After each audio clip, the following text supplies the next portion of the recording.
Tuloy-tuloy ang pagmamahal ng Wagas Riders sa ating kalikasan.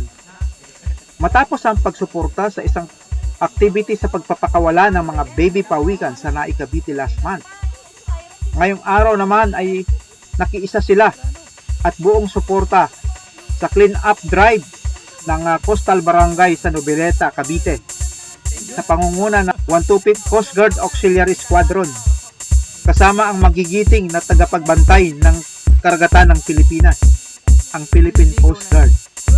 Salud po tayo sa pagmamahal sa kalikasan ng Wagas Riders Club, Lady Riders Cavite, kasama ang Wagas Riders Club Laguna Main, Wagas Riders Club Batangas Elites, Wagas Riders Club Tagaytay Road Blazer, Wagas Riders Club Cavite's Pride, Dominar 400 Riders Club, Golden Tiger Riders Club, Infinity Charity Riders Club, at ang Alliance for Goodwill Riders Club. Mabuhay po kayo!